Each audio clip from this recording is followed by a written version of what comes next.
not going to cut anybody off before. Good evening. But he is going to stop it at 20. Good evening. Can everybody hear me? How many seats in this? Hello? We'd like to start if we could just settle down. Just past the seats. Thank you very much. That was excellent. I noticed we're somewhat tribal here. We got a school here, administrators there, another school there, Haviland there, and there's a up there. It's interesting. As being a psychology major, it just seems... Anyway, tonight this is the continuation, I guess we're going to call it, of Thursday's meeting. I want first to thank everyone for their forbearance. I know it was difficult to show up and then not have a meeting, but it was dangerous, and this is certainly more comfortable. So thank you very much. At this time, we'll have the Pledge of Allegiance, I believe.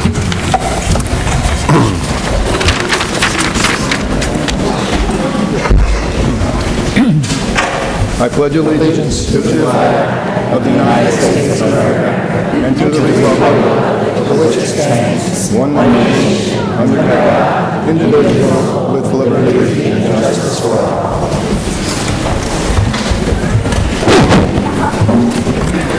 I got more room. You guys need more room? Yeah, that's okay. Okay, our first order of business is the public hearing and comment on the budget and also on the code of conduct. So, Linda, you right? Thank you. This is the adopted budget. Yeah. Good evening, everyone. So tonight, the budget that we're presenting is the budget that was adopted by the board on April 23rd. It's the budget that we'll be asking the voters to approve on May 21st. So the Board of Education has 3 goals that are budget-related. The first is to create a budget that maintains as many programs as possible, given the tax cap, and the second is that any spending reductions would be distributed with equity. There aren't any program reductions this year, so this isn't an issue for us. And our third board budget goal is to ensure that spending is based on actual expected expenses and revenues rather than just rollover projected numbers. I don't know if that was me. We've been meeting that goal every year since 2016-17. So there are 3 propositions on the May 21st ballot, and the public can vote on all 3. Additionally, there are 3 board member seats up for election, too. So the first proposition is the general operating budget. It's a budget of $98.7 million, which is a $3.6 million increase, or 3.83% over the current year. The tax levy is tax cap compliant, so we're at the maximum amount that we can levy. The levy is $61.9 million, which is a 2.9% increase, or $1.7 million increase. Thank you.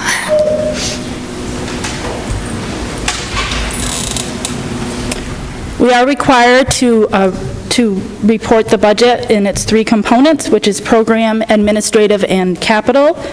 Program costs include regular and special education instruction, co-curricular activities, athletics, and transportation. The administrative costs include central administration, finance, legal, the human resources office, technology, and even Board of Ed expenses. The capital expenses include facilities and operations and maintenance, and also any debt service or cash capital projects. So for 2019-20, we are under 10% in admin costs. That's a goal that we've had every year for ourselves. We do have a payment that's required for the BOCES capital project of $392,000. Even though that's a capital project for BOCES, for us it's admin cost. And we expect that in the next 2 years, our admin costs will be over 10% because of those BOCES payments.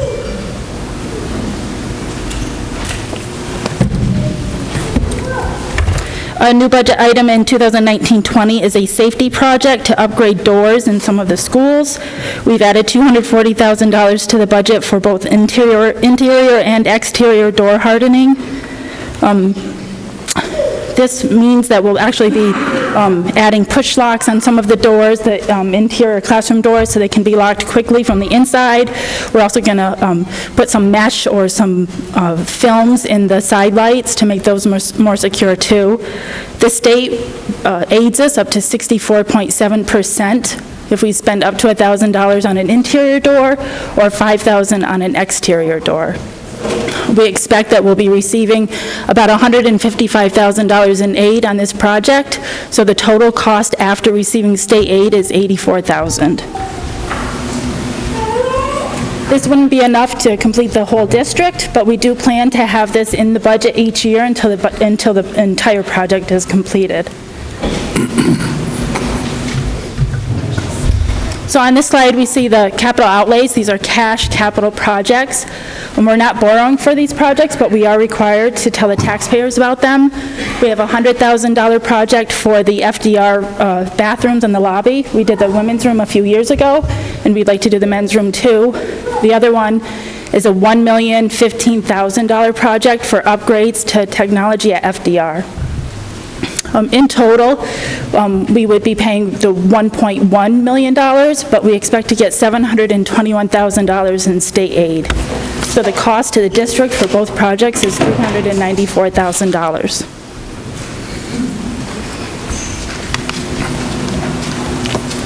The second proposition is the school bus replacement plan and the purchase of a snow scraper.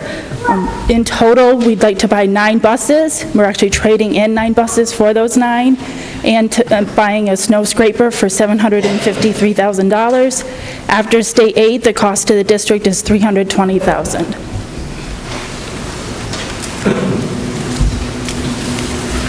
And the third proposition is to allow the school district to have a student board member. This isn't an election of the board member, it's just to allow the school district to have one, and we're required to ask the voters for that every 2 years.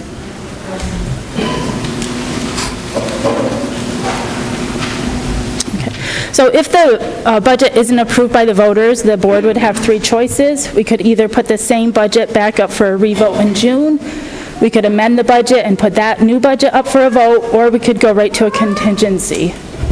If we were in a contingent budget, the tax levy would have to be a 0% increase, and we would also have to reduce other expenses by $3.1 million. Oops. So here's some more information about a contingent budget. The items listed on the left-hand side are all non-contingent items that must be removed from a contingency budget. If removing those items aren't enough to bring the tax levy to a 0% increase, the district would also need to consider other budget cuts. The items listed on the right side are examples of non-mandated items that could be reduced from a contingency budget.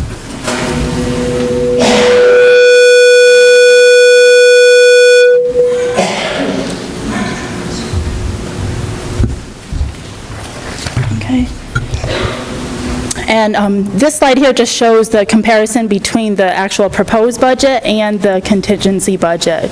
So you can see our proposed budget is a 3.83% increase, which is $3.6 million, with a 2.9% tax levy increase, which is $1.7 million.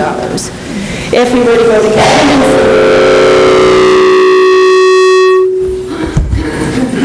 0% increase there, and the actual budget to budget would be a 0.57% increase. We could only increase the budget from 2018-19 by $540,000.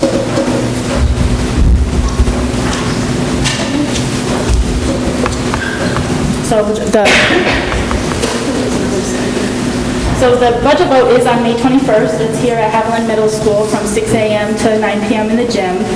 Like I said, when the voters come out, they can vote on all 3 propositions and on the 3 board seats that are up for election. I also have information for anyone that wants it. They can reach me in the office or at budget@hpcsd.org. We have a website where we have all of the presentations that we gave this year. We also have a detailed line-by-line budget available for anyone that would like it. So even though this is the budget hearing, I should answer questions for the board if anyone has. Is there any questions from the board? No? Thank you. This time, we'll have an update on the code of conduct by Avita.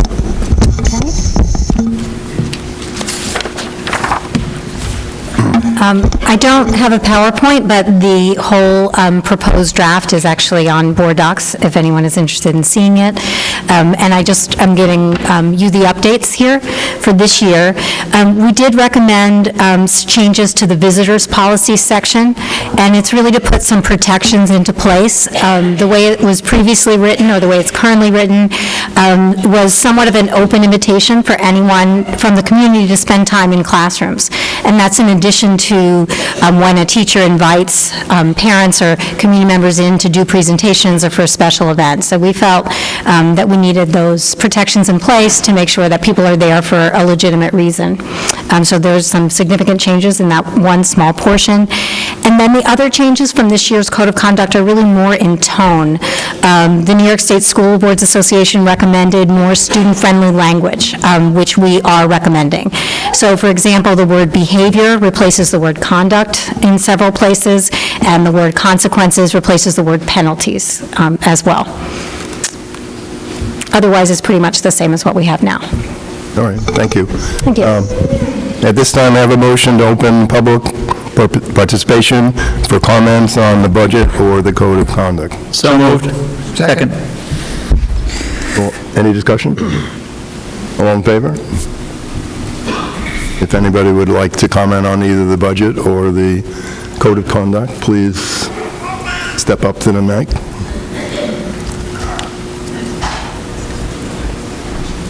Going. All right, since there's no comment, we'll move on.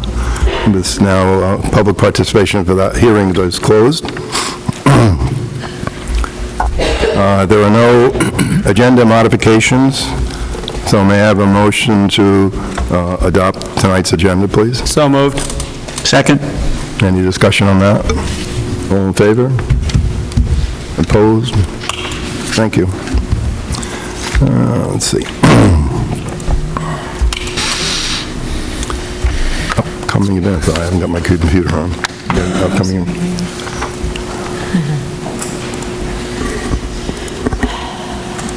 Oh, the excitement! I didn't bring up my computer. So, upcoming events.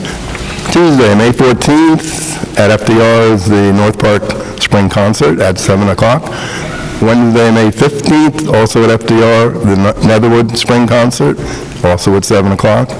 Thursday, May 16th, at FDR, the Ralph Smith Concert, also at 7 o'clock. Monday, May 20th, is FDR Spring Concert number 2 at FDR at 7 o'clock. Tuesday, May 21st, at this building, Haviland, is the annual budget vote and board member election, and that runs from 6 a.m. to 9 p.m.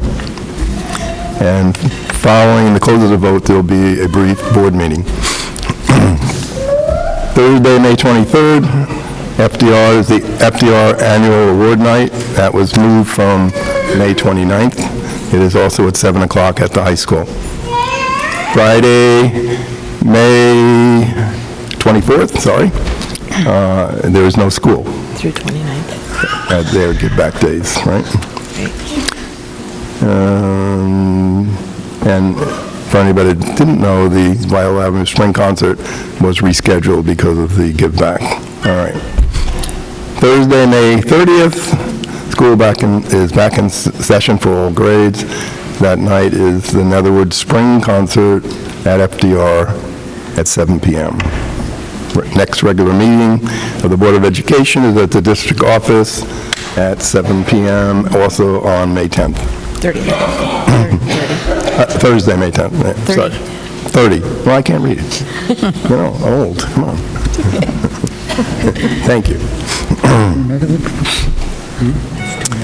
And that brings us to Pride. Patrick, you got anything for us? Okay. So the first thing I'm going to start off with, I'm just going to read straight from the article because I don't want to mess this up. It's a pretty big deal. Congratulations to FDR junior Sarah Trainer, who now holds the national record in the steeplechase. On May 4th, at the race at the Oval Office, Sarah ran a time of 6:29.08 in the steeplechase. She is now officially the fastest American high schooler to ever run this event. Not only was Sarah's time a new national record in the steeplechase, but she also came back later in the day to run the fastest time this year in the 1,500-meter run with a 4:34.51. Furthermore, the International Association of Athletics Federation recognized Sarah's time as the fastest in the world for any athlete under the age of 20, and the second fastest in the world for any athletes of any age in this event. So that's a pretty big deal.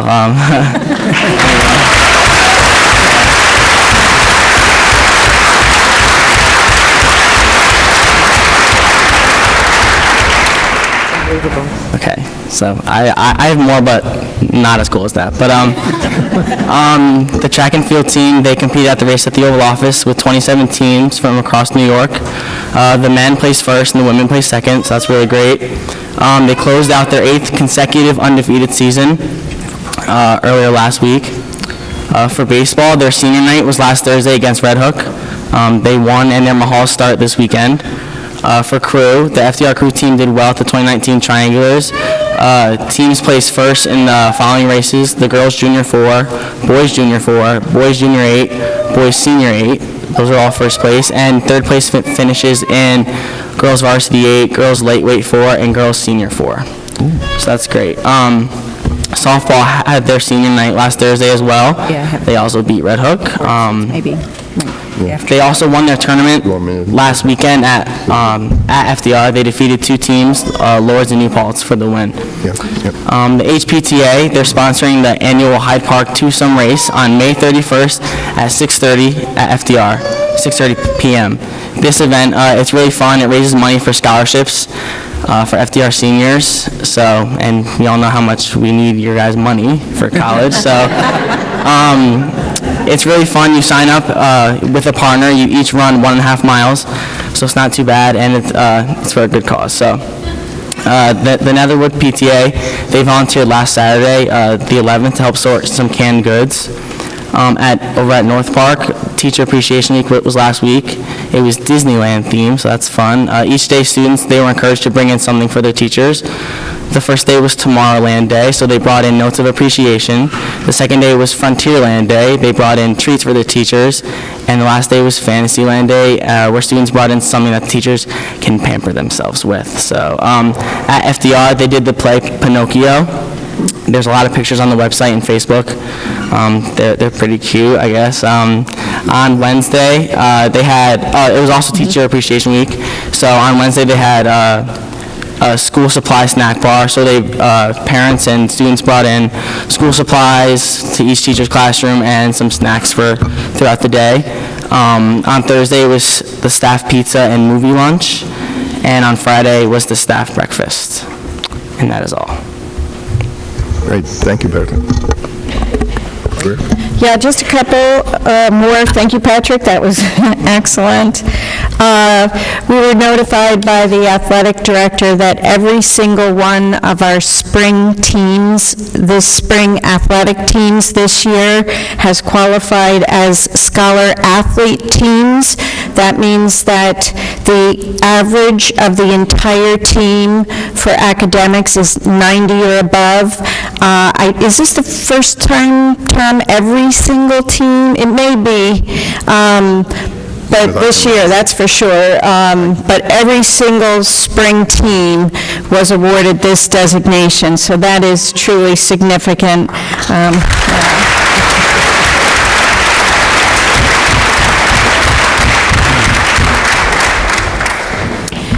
We have 6 students that participated in a year-long youth leadership program that's run by the Dutchess County Regional Chamber of Commerce.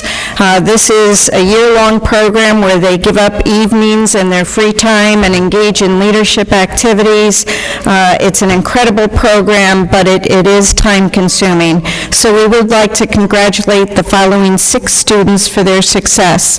Lily, in completing the program: Lily Babcock, Kristen Forcori, Erin McConnell, Sierra Madison, Dina Rubin, and Kanai Webb.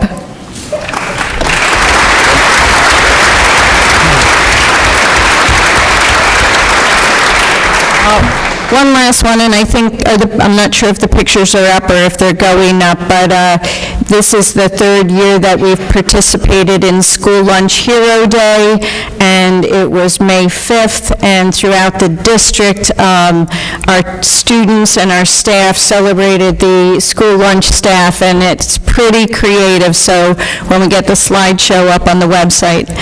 Yeah, I'll just add, it was, I went to all of the schools with our assistant director for food service, and we visited all of the ladies that work in the kitchens. It was a lot of fun. It was really neat to see all of the artwork and the notes and the little gifts that all the children had given to them. I took a lot of pictures. I'm going to have someone help me pare it down, and we'll make a little slideshow for the website. Thank you. Yep. Anybody else have any pride on the board? Okay, at this time, although it's not specifically on the menu, on the agenda, I would like to introduce the newest board member running, Ed Spence. If you could just wave up and wave, say hello. He, along with Mike and Denise, will be running. I encourage you to read his bio. I think you'll be pleased. So, just so that everybody has met him. You have anything for your superintendent's report? Yeah, I will, two things for superintendent's report.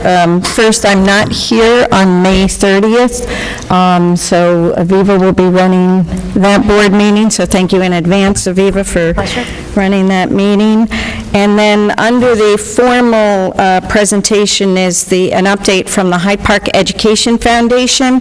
They were here last Thursday, but none of them were able to make it tonight, and myself and Deanna Gonzalez were ex officio members of the Hyde Park Education Foundation, and I let them know that I would give you the update. This year, they will be doing the Field of Honor once again over at the FDR Home and Estate. This is it's the second annual. It will be their signature fundraising event.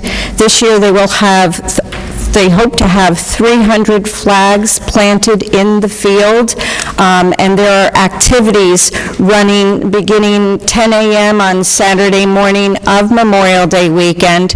The activities will be running throughout the weekend. You can visit their website, hydeparkeducationfoundation.org, and get the schedule. We'll also be posting all of the entertainment schedule and booths for children throughout the district.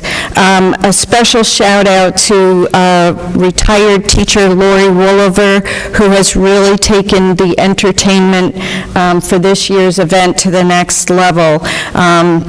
She has a lot of good music lined up, including the FDR Reunion Chorus Show. The Hyde Park Education Foundation exists solely for the purpose of raising funds for the district. This year, at the conclusion of the Memorial Day weekend, at the closing ceremony, they will announce the grant recipients for the scholarships that teachers wrote to create new programs for students. So several of the teachers have submitted grant applications. The Hyde Park Education Foundation is a separate entity. They review the applications, and they will announce the winners at the conclusion of the weekend. Coming up, in order to garner some interest, they're going to plant 20 flags at Haviland Middle School on the front lawn during the budget vote, so to, again, generate some more awareness of the program. This past winter, they hosted a free children's movie event for Hyde Park families, and that was a lovely morning, and the Hyde Park Theater donated the time and the space. Future ideas for fundraisers include a comedy night, a clean comedy night, a family comedy night with hors d'oeuvres and a recognition fundraiser. They'd like to do a fundraiser recognition evening to honor teachers and staff members. So we really encourage everybody to participate and stop by if you are here for the Field of Honor and/or sponsor a flag. This is on behalf of the Hyde Park Education Foundation, and if anybody... You can do it online, make sure. Yes, and you can do it online, and if you need any further information about the Hyde Park Education Foundation, you can contact myself or Deanna or any one of the board members of the Hyde Park Education Foundation. They are always looking for volunteers for the weekend, whole teams, athletic teams, anybody they can get if you're interested in volunteering for the weekend. They are also looking to expand their board of directors. They're looking to grow, so if anybody is interested in either the weekend event or a long-term commitment to the Hyde Park Education Foundation, please reach out to them. And again, if you need somebody to help you make that contact, I'm more than willing to do that. Okay. Anything else? No? No? Thank you. Before we open public participation, I'd just like to remind people that we have 2 public participation sessions. The first one is 21 minutes. Second one is 12 minutes. We normally restrict anybody to 3 minutes. Tonight, I would like to have that, let's just say, you're able to talk as long as you want, but at 21 minutes, we're going to start. So I would, if there's a spokesman for whatever this is, for everybody's here, I would like perhaps that person to go first. I'll let them speak as long as they want, or until 21 minutes is up. So at this time, I have a motion for public participation. So moved. Second. Any discussion? All in favor? Opposed? Thank you. If anybody would like to address the board, please step to the mic. I'm Mary Ann Mullen. I'm here as a faculty member at FDR High School and HPTA Vice President. Members of the HPTA and the HPUE are here tonight to bring to the Board of Ed's attention the serious issue of ongoing and escalating violence in our schools. Teachers and support staff have been threatened, pushed, kicked, bitten, bruised, and intentionally vomited on in acts of violence in our schools. There are students who put themselves and others in danger, and most recently an elementary classroom was entirely destroyed, creating a safety risk to students and adults and resulting in the destruction of school and personal property. These incidents of violence have left staff and students in trauma and the learning environment severely impaired. The situation is a crisis that requires immediate action. Our district needs more mental health and social services to support our students. Just as the Board of Ed acknowledged the safety issue Thursday evening when the meeting room was filled well beyond capacity and quickly moved to address it, the district needs comprehensive plans, procedures, and training to deal immediately with threats and acts of violence. HPCA leadership has tried for over 2 years to bring safety issues to the attention of district administrators. Our efforts have been stymied and our opportunities for dialogue restricted. Every member of our school community has the right to feel safe, and no one should be told that it's not an appropriate time to discuss safety issues.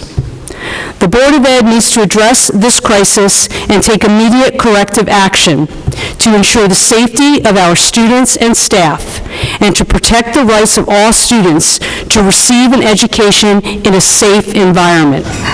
Thank you.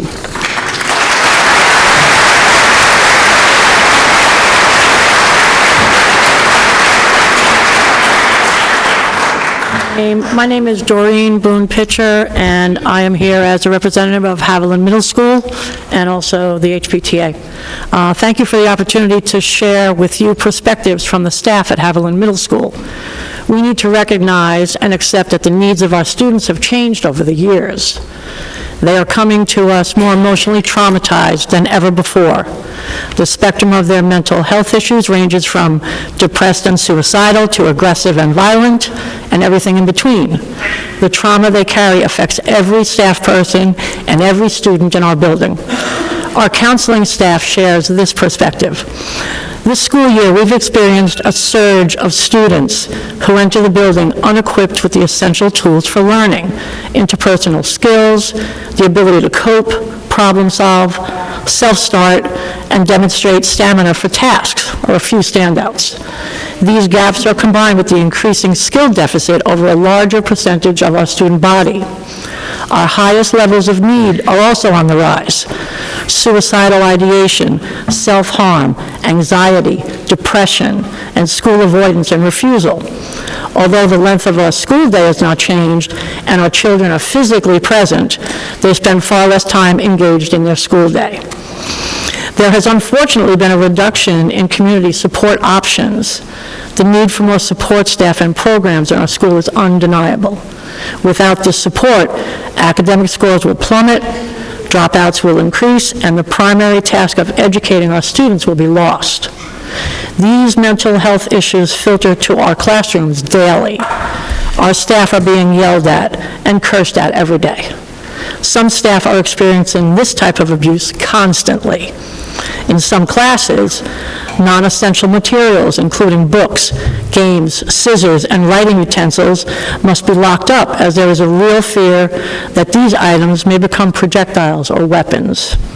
Some staff no longer ask if it is possible a student will destroy a classroom or throw items. Instead, they wonder when. They wonder when will a student become so violent they'll need to call for a lockdown. When will a student find the hidden scissors and use them as a weapon? When will someone get hurt? They wonder when every day. Recently, Haviland experienced a violent fight that resulted in one of our assistant principals and support staff personnel having to go to the emergency room due to injuries sustained in breaking up this fight. During the fight, a large number of students were recording it on their cell phones. Sadly, many students have become desensitized to this type of violence and find it a source of entertainment. Haviland staff are very concerned about the mental and physical well-being of every student and staff member in our building. We need to recognize and accept that the needs of our students have changed over the years. They're coming to us more emotionally traumatized than ever before. The trauma they carry affects every staff person and every student in our building.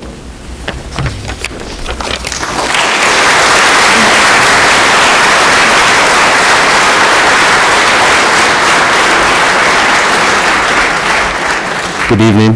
My name is Tim Daniels, and I've been teaching at Violet Avenue School for 21 years. Hi, I'm Margaret Catani. I'm a resident of Hyde Park, a mother of 3 graduates of FDR.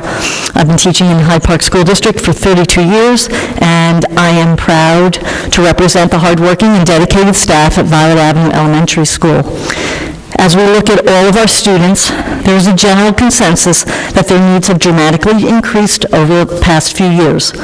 This can be seen in increasing referrals and a variety of escalating behaviors that distract from learning. To understand how we have gotten to this point we are at now, I would like to give you a bit of a historical perspective of our staffing over the years. Going back to 2005, 2006, our building had a half-time social worker and a half-time psychologist. We always had someone in the building to address needs as they arose. In 2011, we were given a new program, a social-emotional learning program. As with all children, we welcomed them with open arms.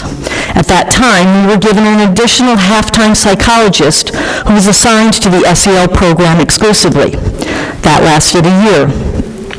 From 2013 to 2015, that extra position was cut, and we were down to 1 full-time psychologist. 1 full-time person was asked to do what previous psychologists had done, plus provide support for the entire SEL program. That psychologist left us in 2015. We got a new psychologist. She stayed a year and left. In 2016, we got another new psychologist. She stayed a year and left. Both of these new psychologists began eager and excited to work with us, and after a year, they moved on. In addition to our building and the SAL program, our psychologist has now been assigned the responsibility of testing all initial and re-eval students at another elementary school, as well as attend all of those CSE meetings. Our psychologist has also been assigned all out-of-district evaluations for students at that building, as well as our building, and all mandatory counseling or non-mandatory counseling at VAS. If you look at our building's protocols, for when our administrator is out of the building, the first person that is contacted when there is a crisis is the psychologist. This is the same person who is responsible for testing and attending meetings in other buildings. When we have students in crisis, there are times when we do not have immediate support. We can always reach our principal via phone, but in a crisis, we need someone in the building. There have been numerous times when a student has been in crisis in a variety of settings and classes where we had to call for a covering administrator. There are instances, sadly, when nobody came to assist us. This is a big concern for all of our staff. As our population needs increased, the support we were given decreased. For 1 year, we had a de-escalation room, a place where a child in crisis could calm down and reset. That was taken away, and no alternative was provided. Now, when a student is in crisis, the rest of the class is removed and brought to another location. This is a scary and disruptive event for all students trying to learn. These are not isolated cases. It is becoming a regular occurrence that we feel is not understood. We believe the social, emotional, and behavioral needs of our students must be a priority. Over the past school year, most of the staff at Violet Avenue School has been working on a committee called the Positive Culture Committee.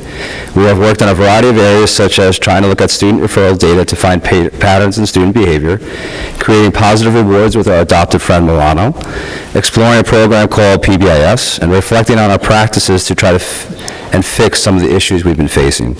The staff at VAS is working hard to provide a safe, nurturing learning environment, but even with the commitment from our staff and principal, it has not been nearly enough. We are finding greater amounts of lost instructional time due to unsafe student behaviors. We are asking for the following supports: 1 full-time psychologist that's not shared, 1 full-time social worker, a clinical psychologist, a trained response crisis team that regularly practices drills similar to an AED team, consideration for an elementary AP to provide disciplinary support. Speaking for the majority of my colleagues, there is no other school district or school we'd rather work in. Behind every student, there's a parent, teacher, nurse, principal, teaching assistant, secretary, administrator, Board of Education member, and community. At Violet Avenue School, we need all those pieces to come together now. Thank you for your time.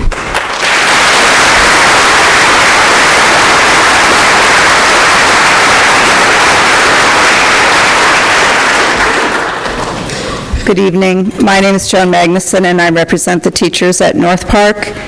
And I want to say that as teachers, we're proud to work in Hyde Park. We put our heart and soul into our students, and we want each one to reach their fullest potential. During the school year, we spend more of our waking hours in our classrooms and with our students than we do in our own homes and with our own families. We strive to make our classrooms inviting and safe spaces for students.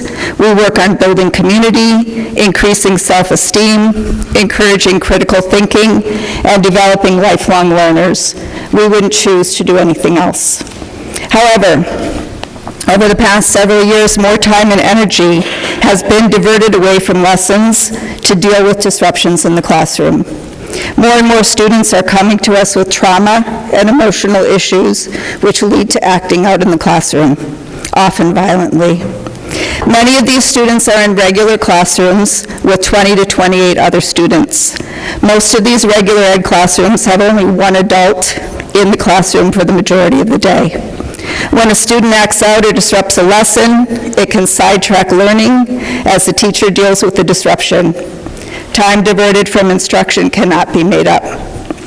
When a student becomes violent, it is our highest priority to keep the other students safe, and often by sending them to a nearby classroom, thereby disrupting learning in that class as well. It takes valuable instructional time to not only deal with the student in crisis, but to reassure the rest of the students that they will be kept safe. In our school, we have nearly 500 students. We have one school psychologist. Our school psychologist and our principal are phenomenal, both of them. However, at times, they are both out of the building, and if there is a student who needs to be dealt with, we have to wait for one of them to be able to return, and at that time, students and other staff members can be injured, or the student can injure him or herself. Students have enough scary things to deal with, practicing lockdowns, fire drills, and shelter-in-place drills. They live in such a time of heightened anxiety that school should be a haven, not a place where they have to worry that they will be verbally, emotionally, or physically attacked. When they see their teacher repeatedly being attacked verbally or physically, it further exacerbates their anxiety. We need more mental health support in our schools. Every elementary school should have at least a full-time psychologist and social worker. Perhaps if they did not have to spend all their time reacting to crises, some progress could be made with students who are coming to us with emotional and behavioral needs. Teachers could teach their classes, and students could feel safe coming to school every day.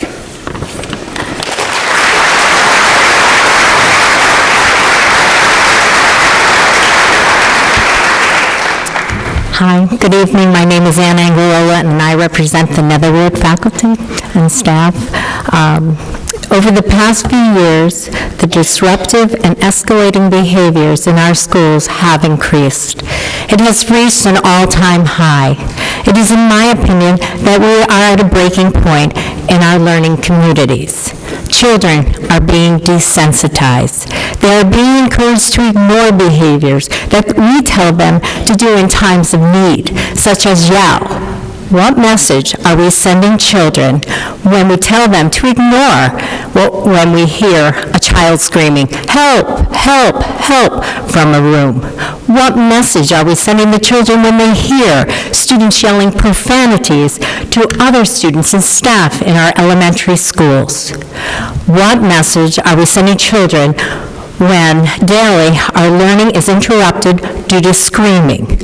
What message are we sending children while walking down the hallways and there are children sprawled out on the floor?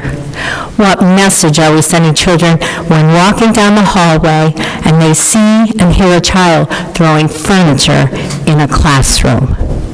What emotional impacts do these events have on a learner, on a child, social development, on their emotional development? How are children able to learn to their full potential when they are worried about their friends, for their own personal safety? What are we doing to children when they fear that if they don't do what another child asks them to do, they will be hit, punched, have objects thrown at them? Yes, we teach compassion. Yes, we teach empathy. Yes, we teach citizenship, respect, responsibility. But we need more support. We need support for the adult who has just been verbally assaulted by a student. We need support for the adult who has been physically assaulted by a student. We need more support for the students who have been assaulted. We need more support for the students who have witnessed these assaults. We need more support for students who witness the police coming into school for a classmate. We need more support for students who witness fights on the playground. We need support for students who witness students running from rooms or playgrounds or school property. We need logical consideration for when educational placement should be in our schools, or when a more supportive therapeutic setting is necessary for that child and their classmate to succeed. We have unfortunately come to a tipping point in our schools where the curriculum is a priority over the social and emotional well-being of our students. How are we to teach children to be collaborative learners when they are scared of what a student in their group will do next? We need the time and resources to support the whole child, every member of our learning community. The statement of, "this is what we have to offer," is no longer good enough, because what we have is failing our students and our society. Thank you.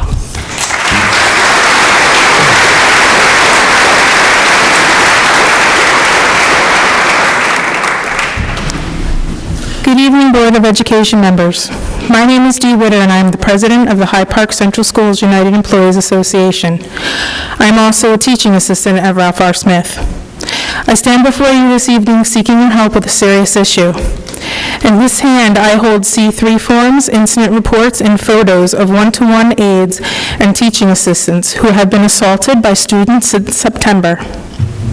Your staff has been spit on, punched, slapped, their hair has been pulled out, they have been jumped on and stabbed with pencils. A student has even gone as far as forcing themselves to vomit and then urinate on their aide. This is just in the elementary schools. In the middle school, your teachers and staff are being abused physically and mentally. There are students who feel that they can speak to other students and staff members in the most vulgar, degrading manner with no circumstances. Words so disgusting and crude, I cannot share them with you here. One staff member even spent time in the ER. This must stop. We need procedures in place to deal with these students and circumstances as they happen. We need support from outsourced resources to deal with the aftermath of these events. We need accountability by the students and their families who are disrupting the academic school day. Most of all, we need accountability from our administration who claimed that this type of behavior is for our aides to deal with. One of them said, and I quote, "Aides are hired to work with special needs students. Part of the process for hiring includes informing them of the needs of the student," end quote. Aides are not informed or properly trained to deal with students of this magnitude, nor should they be held responsible. What is happening in our classrooms, to our students, and to our staff can be remedied. We just need your help with the process. Everyone in school has the right to feel safe. Thank you for your time.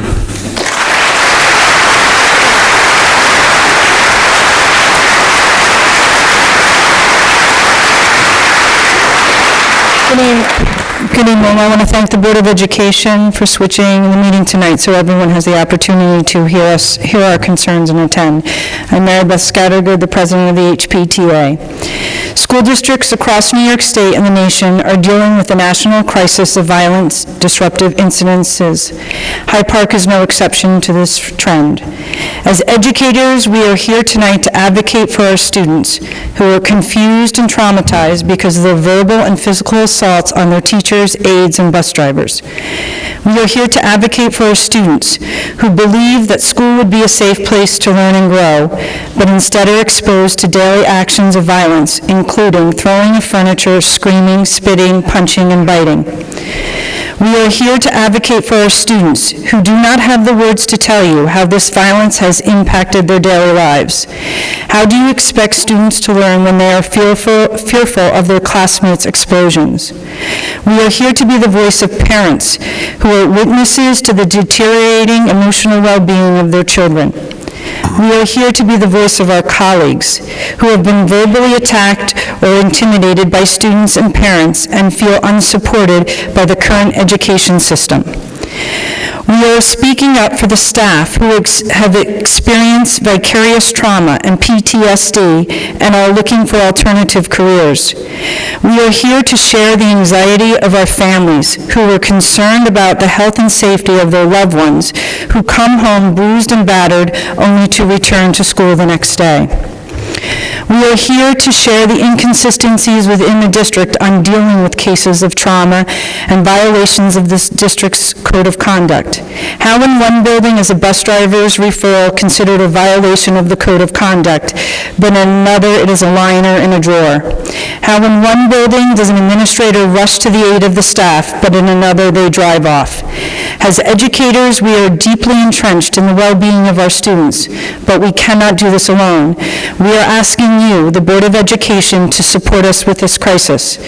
We are asking for to increase the amount of mental health services throughout the district, including a full-time psychologist, social worker, and guidance counselor in every elementary building, an SOR officer for the elementary buildings, create a district-wide procedure for dealing with students in crisis, which includes a crisis team, creation of new programs to support students who are too aggressive to attend POCEs and are awaiting alternative placements, and create a mental health liaison position within the Board of Education. As a staff of the Hyde Park Central School District, we are invested in the educational system that supports the mental health of our staff and students. We are here tonight to ask you, the Board of Education Administration, to work hand in hand with the staff, to be innovators and leaders in forming policies and programs to address this traumatic issue that has affected both staff and students. We look forward to working with you, the Board of Education, on this very important issue. Thank you.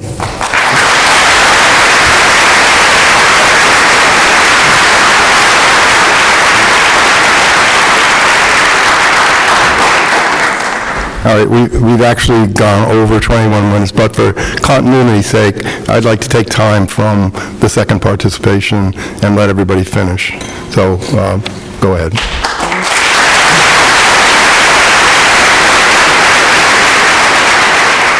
Saved me from asking time check, so, okay.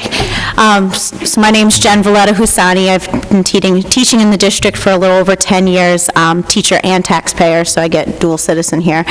I'm speaking on behalf of Heather Idema. She is the building rep for the HTPA at Ralph R. Smith, and she unfortunately couldn't be here. She's sick. First and foremost, we wanted to highlight actually some positives with regards to this and how our building community at Ralph R. Smith works together. We're working with children who, as you've heard, are violent, physically and verbally, disruptive, and otherwise are going through some level of crisis. For those who don't know, and for the public watching this, our building houses a full continuum, including the majority of the special class programs, the 12 students to one teacher to one teaching assistant. We spent many years working hard to provide the full continuum of special ed services, and from the most to the least restrictive, we try to ensure a safe and appropriate learning environment for all students. Unfortunately, safety concerns and events that have been described and will be described after me will only happen when a district fails to provide the correct support for every unique child. Most times we are well aware of the risks and are consciously taking children who already have known anxieties, large academic gaps, frustration, sensory needs, and various distresses, and putting them into an environment without proof or trial that there'll be some level of success. This rash transition of students can result and have resulted in many going into some level of crisis. And remember, not all crisis involves chairs being thrown. So even less violent or less extreme crisis should be considered for those students who are at risk to become even more violent than that. There are not enough spaces for programs, and there are not enough appropriate programs for students with these various levels of need. The district needs to truly look at the children in a holistic manner, not as a number on a roster. Programs should be designed to fit students, not vice versa. And first and foremost, teachers, staff, and everyone involved with working with a child should be allowed to have their professional opinions and recommendations heard and respected. Thank you.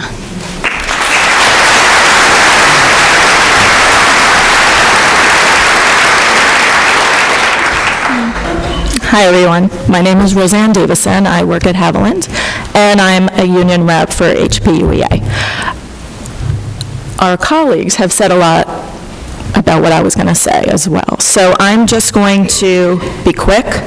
I have a list here of incidents starting in September all the way through today of when our staff felt unsafe. I'm going to start with September 2nd, which was the first day of school, and a student threatened to bring in a shotgun to class. We have taunting We have students threatening to push our staff down the stairs, pouring water continuously on staff. So I'm here for our staff who are in the trenches, and I say trenches because every day there are staff that feel unsafe. So I implore you to let our administrators have more empowerment and the ability to have stricter penalties with our students who get suspended for 1 day, get suspended for 2 days, but they need more discipline, they need more penalties so that our staff can feel safe, and they don't. So I'm just begging, I'm begging for you to help us out. Thank you.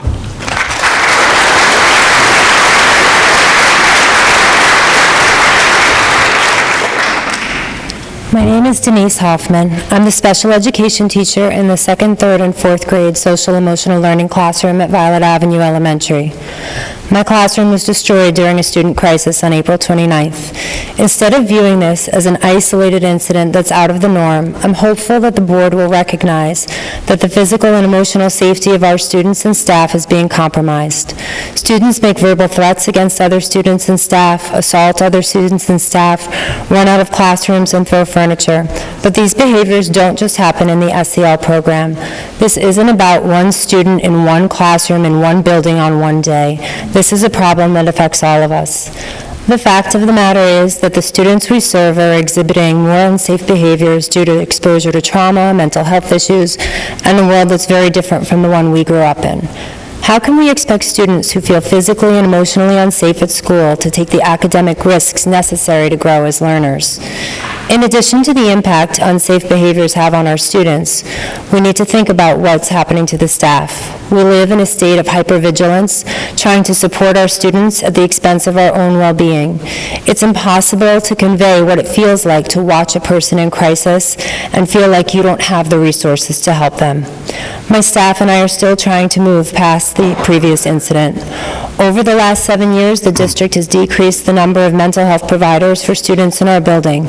I'm very grateful for the training and knowledge I've received as a part of the SEL team, but I feel there's still much work to be done by the district to provide the adequate support and staffing that our students need. I encourage the board to listen to us tonight. As educators, we spend hours every day working with students who need more support. We go home and we worry about them at night. This is your opportunity to worry with us and to take action to support us and our students.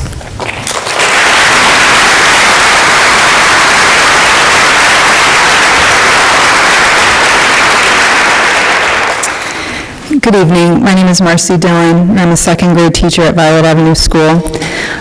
Thank you for the opportunity to speak, and I know that you've heard a lot of the same things, but I think that is speaking to how powerful it is and how much we all really care. So you're going to hear a lot of the same sorts of things and the same types of words that come up. My colleagues and I are here tonight to plead with you and advocate for much-needed support and resources in order to create the environment that's safe for all students and also conducive to the rigorous type of learning that we're all committed to providing.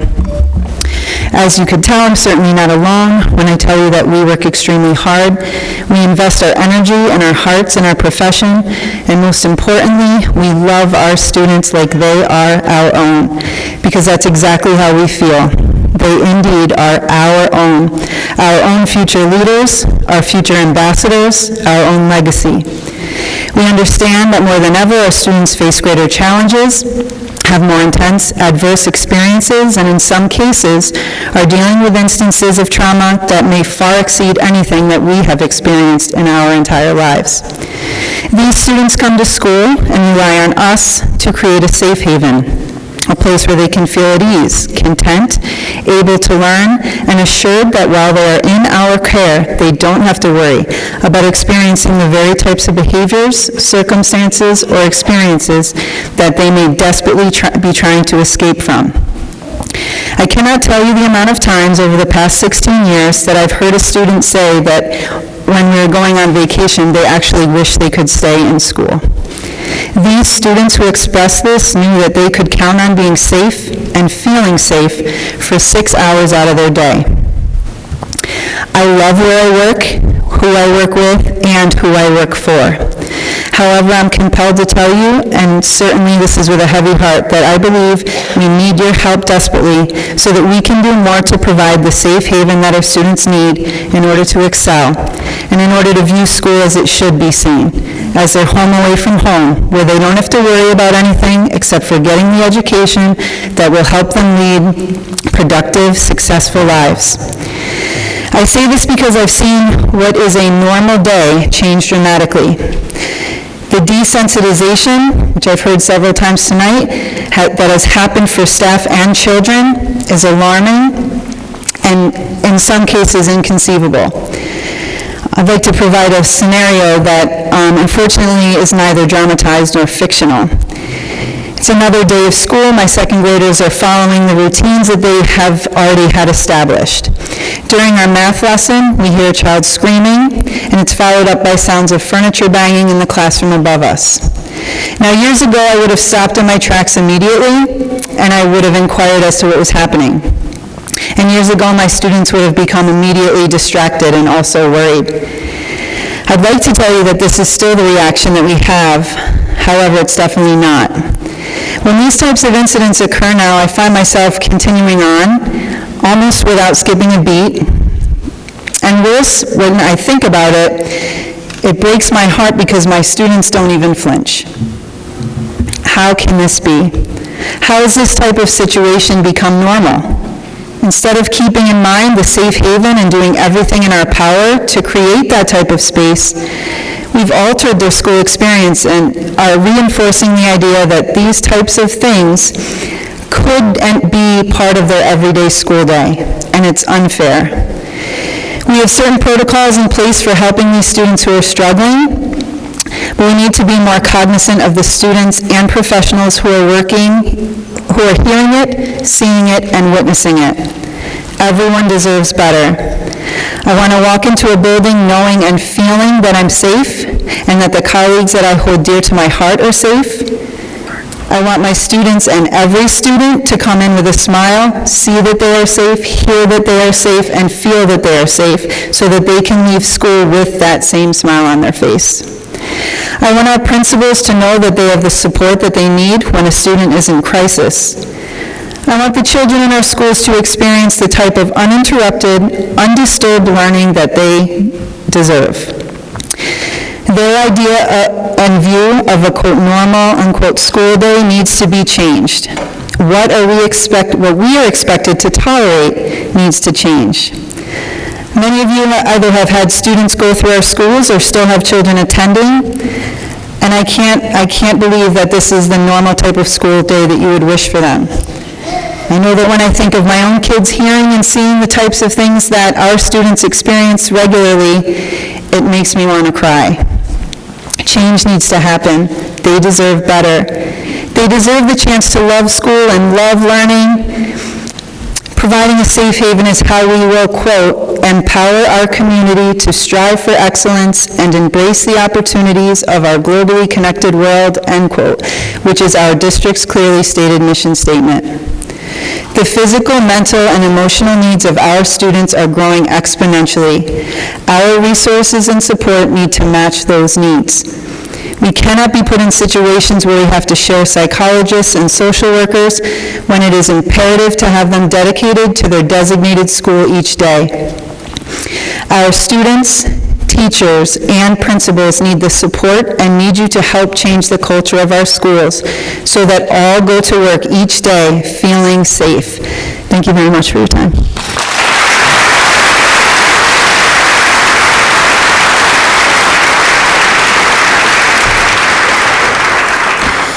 Hi, my name is Loran Billis. I'm triple whammy because I'm a staff member, I'm a mother of a child in Haviland, and I'm a taxpayer. So I just wanted to be here as a witness to what happens when you talk about a day being disrupted. The library at Violet Avenue is right down the hall from Dee Louise Hoffman's SEL classroom. And right down the hall from me, the library, is our youngest students, is our kindergarten classrooms. So when there's a student having a tough time, if they can pull him out of the classroom, they do, and they have him, or her, depending, in the vestibule area by the elevator. And that student is usually screaming and crying and kicking things, and the staff are doing their best to de-escalate the situation. But our kindergarten classrooms do not stay in those rooms all day. They have to travel down that hall to go to specials, to go to lunch, to go to recess. So our 5- and 6-year-olds are witnessing and hearing this behavior. And I am not casting any aspersions on any of our staff and the way that they're dealing with it, but it's become a routine thing for them. The other thing is that I'm able to close my door and get on with my class day until I look up and there's the classroom standing in the hallway outside the library saying, "Do you mind if we come in?" And then I realize that we've gone to a crisis situation where the student is completely now out of control and they need to come to another safe space. I always welcome them. I have my library divided into zones so that they're always a place where those kids can land. And they can be in a space away from that child that's disruptive, and they have a place to go. But as a staff member, my heart goes out to those students. My heart goes out to those staff members that deal with this. Sometimes I don't see that classroom for a couple weeks. Sometimes I see them several times a week. It depends on how the student is doing that week, if they're able to deal, if they come back to school, what the situation is. I would just like to see, for the sake of everyone who's affected by these students, that there is some kind of protocol or some kind of help for them so that it doesn't get to that crisis point where the classroom has to leave their classroom, go to a different space to feel safe. Thank you.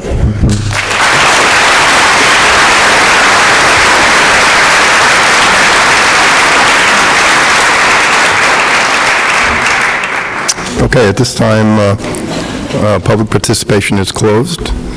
I'd like to say thank you for speaking your minds, telling us what you feel, and for me personally, if anybody of you who read statements feels comfortable, it's a lot to take in. All that. I would like to read them myself if you feel comfortable with that. If you don't, then that's fine. If you could send them to Jay, a copy to Jay, I would appreciate it. It's strictly voluntary, whatever you want to do, but it would help me personally. Has anybody, any comments? No, I would just agree with that comment, that if I mean, obviously some of you are reading from notes. I've got a front and back that I've been taking notes and trying to catch names, but it would certainly be valuable if we could get a little more information, try to pull together. There's some common themes there. It's a difficult situation, and we're going to need as much input as we can to see, you know, what can we do? What, you know, how do we make it better? And I don't think Hyde Park is unique in this situation. I think we've got this is happening throughout the country. You know, I would just look for as much input as you can give us. You know, you've got it there, you know, send it to Jay so that we can distribute it and use it to perhaps respond. Thank you. I tend to agree. A lot of people mentioned additional staffing. It'd be very helpful if we can get that quantified, right? Because, you know, if we add up all the numbers, there's 500 people you were asking for, but I'm sure the number's much smaller. So if we could see kind of like what you think as a good plan would be, that would be very helpful for us, because that's where we would obviously get involved looking at that, balancing with the budget and things like that. So seeing exact numbers would be very helpful. Anyone else?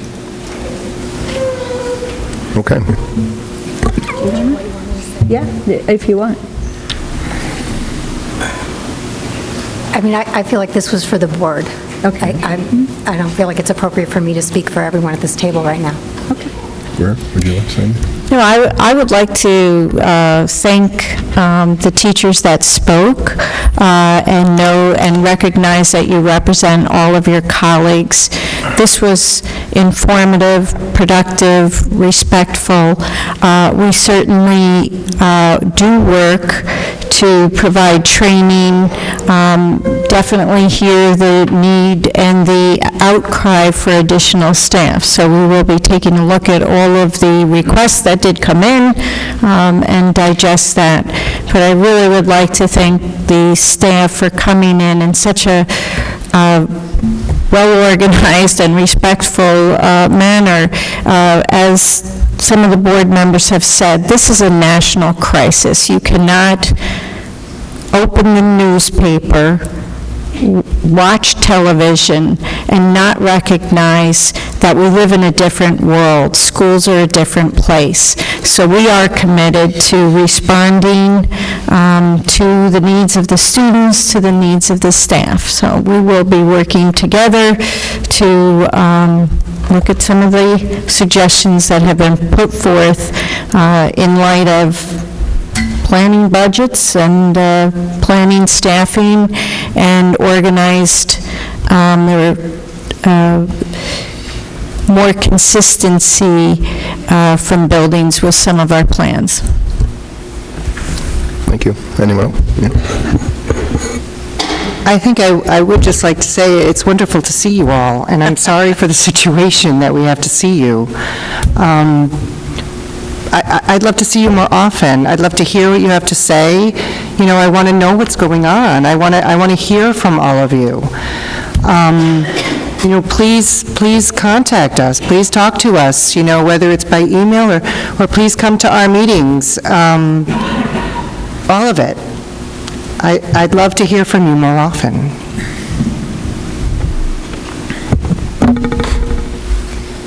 Okay. Good. Okay. I'd like to second what Denise said. We all want the same thing. We want a better district. We can only get there if we're open and have honest discussions with each other and try to pull together to do what's needed to be done. So thank you for coming tonight, and we're going to move on to board subcommittee reports. You got any? Special Ed Subcommittee, we did meet recently. It'll be our final meeting of the year, and I would like to thank the district and the Special Ed Committee for allowing me to participate for over 10 years in their organization and to watch it grow. First 3 years I was on the board, nothing happened, nothing grew. The things that are going on now, I find, are hopeful, and we have moved forward in an awful lot of areas. That's not to say that the things that have been raised today don't raise questions in my own mind as to where the boundaries are and what the delineators are, and I will spend the rest of my time on the board looking to find where those lines fall and where they should be adjusted. Thank you. Yeah, the DLT, BLT dinner, I don't know if anybody wanted. Yeah. You want to do The policy committee has, 5 policies up for first consideration? What is it? And code of conduct, right. We've been meeting a lot to try to sift through all of these and do them. So, I don't know, we meet every week, it seems like, almost every other week or something. So we have 5 up for consideration. We have the code of conduct up for consideration. If you have any questions, please let us know. Okay. And I could just report that we had the Dutchess County School Board Association meeting, which I think was on the 2nd of May. We had a enthusiastic conversation about School Facilities Association and the services that they provide for facilities assessment as well as staff development for our custodial and maintenance staff. And then the only other thing I would add is that the annual meeting is June 20th. It's a little different timing than normal, and all members are welcome to attend, and I believe that's going to be at Arlington High School. So, thank you. Just one more. The district leadership team and all of the building leadership teams got together last Wednesday. This was the first time ever that each of the leadership teams representing the schools got together. Each of them put together a presentation where they shared that evening the goals that they had for the year, their successes, some of their challenges. It was incredibly informative to see all 6 schools reporting out what their building leadership teams accomplished over the year. It was an evening of celebration. It was an evening of sharing of best practices. And I would like to personally thank every single staff member and parent who sit on one of the building leadership teams and/or the district leadership team. We have certainly organized and mobilized as a district for improvement initiatives. Obviously, we're facing a lot of challenges with trauma and mental health, but the work that was shared last Wednesday evening was commendable. So I want to thank everybody who is working hard on these teams to make positive changes for children. On that note, I was impressed by the student members of the DLT who came as well, and we have some great students. We have problems, but we also have some great students. So that was a great night. So moving on, I'd like a motion for the consent agenda, please. So moved. Second. Any discussion on that? Yeah, no, I'm not a voting member, but I would just like to point out on the consent agenda that we would like to say goodbye and best of luck to Camila Doma, who is leaving, but is leaving for a promotion. She was recruited. Janet and Terry Ketchum are on there as retirees. I'd like to thank, I'm sure along with everybody else, I would like to thank them for their employment and service to the district. And, you know, you certainly can't walk into FDR and fail to see Janet's smiling face and greeting you. And I'd also like to acknowledge Shirley Turk, former CSEA president and bus driver for many years. We wish Janet, Terry, and Shirley best of luck in their retirement. They will be invited to a retirement reception at the end of the year, but they are on the agenda tonight, so we'd like to point it out.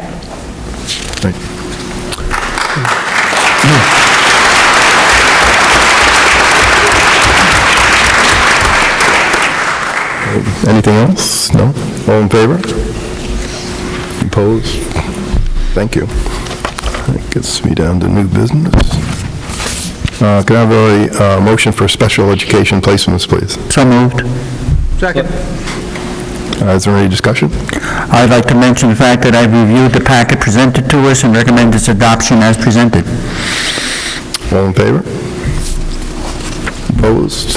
Thank you. May I have a motion for the first consideration of Code of Conduct policy updates? So moved. Second. Any discussion on that? All in favor? Opposed? Thank you. Can I have a motion for first consideration of policy updates as noted in the agenda, on the online one anyway? Any discussion on that? All in favor? Opposed?